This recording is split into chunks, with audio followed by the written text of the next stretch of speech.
Hi friends, welcome to our channel. இன்றைக்கி Sunday. இங்கே எங்கள் வீட்டில் என்ன ஸ்பெஷல்னால் மீன் குழம்பு, மத்தி மீன் ஃப்ரை. உங்கள் வீட்டில் இன்றைக்கி என்ன ஸ்பெஷலுங்கிறது மறக்காமல் கமெண்ட் பண்ணுங்கள். வதக்க வேண்டியது வதக்கிக்கலாம். என்னென்னா சின்ன வெங்காயம், பூண்டு, சோம்பு, கருவேப்பிலை இதை நல்லா வதக்கி ஒரு பக்கம் எடுத்து வச்சுக்கலாம். இது நல்லா ஆறுனதுக்கப்புறம் நம்ம அதை வந்து மிக்சியில் போட்டு அரைச்சி நம்ம எடுத்துக்கலாம். அது ஃபஸ்ட்டு நம்ம ஒரு தக்காளியை போட்டு அதையும் நல்லா பேஸ்ட்டாக அரைச்சதுக்கப்புறம் நம்ம வதக்கி வச்சது எல்லாத்தையும் நம்ம போட்டு அதையும் நல்லா நைஸாக நம்ம ஒரு பேஸ்ட்டாக அரைச்சி எடுத்துக்கலாம். அரைச்சி வச்ச பேஸ்ட்டை நம்ம முன்னாடி வந்து புளி தண்ணி எடுத்து வச்சுருக்கோம். அதில் அந்த அரைச்சி பேஸ்ட்டை போட்டு நல்லா மிக்ஸ் பண்ணி எடுத்து வச்சுக்கலாம். அடுப்பு பற்ற வச்சு பாத்திரம் வச்சுக்கலாம். அதில் எண்ணெய் ஊற்றி எண்ணெய் நல்லா காஞ்சதுக்கப்புறம் சோம்பு போட்டு அது கொஞ்சம் வெடிச்சதுக்கப்புறம் அதில் வந்து பூண்டு போட்டு நல்லா வதக்கிக்கலாம். பூண்டு கொஞ்சம் வதங்கினதுக்கப்புறம் அதில் வெங்காயமும் போட்டு அதையும் நல்லா நம்ம வதக்கிக்கலாம்.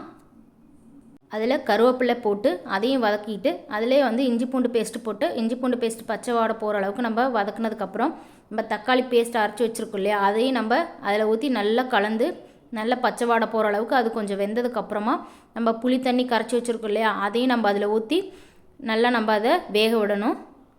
குழம்புக்கு தேவையான உப்பு நம்ம போட்டுட்டு அப்பப்போ நம்ம அதை கிளறி விடணும். 75% நல்லா குழம்பு வெந்ததுக்கப்புறம் நம்ம மீன் பீஸ் இருக்குது, அந்த பீஸை எடுத்து நம்ம இந்த குழம்புல போட்டு ரொம்ப நேரம் நம்ம வேக வைக்கக்கூடாது. மீன் வெந்ததுக்கப்புறமா நம்ம அதில் கொத்தமல்லி தலையை போட்டு நல்லா அதை கிளறி விட்டு கொஞ்ச நேரம் நம்ம அதை வேக வச்சா போதும். குழம்பு ரொம்ப கிளறக்கூடாது, ஏன்னா மீன் பீஸ்லாம் வந்து உடஞ்சி வந்துடும். அதனால் நம்ம வந்து மெதுவாக தான் கிளறணும். தாளிக்கிற கரண்டியில் கொஞ்சம் எண்ணெய் ஊற்றி தாளிப்பு வடகம் இருக்குது இல்லைங்களா, அது கொஞ்சம் போட்டு அது கொஞ்சம் நல்லா அந்த எண்ணெயிலேயே வந்து கொஞ்சம் வதக்கிட்டு அதிலே கருவேப்பிலையும் போட்டு நல்லா வதக்கிக்கிட்டு அந்த மீன் குழம்புல எடுத்து நம்ம ஊற்றி அதையும் நம்ம வந்து அந்த குழம்போட மிக்ஸ் பண்ணி வச்சுக்கலாம். வந்து மீன் ஃப்ரை பார்க்கலாமா. இது வந்து பார்த்திங்கன்னா நாங்கள் மீன் வந்து நான் மேரினேட் பண்ணி வச்சுருக்கேன். அது வந்து இப்போ நான் 1 மணி நேரம் அதை நல்லா ஊற வச்சு எடுத்திருக்கேன். அதை வந்து நம்ம வந்து பொரித்து எடுத்துக்கலாம்.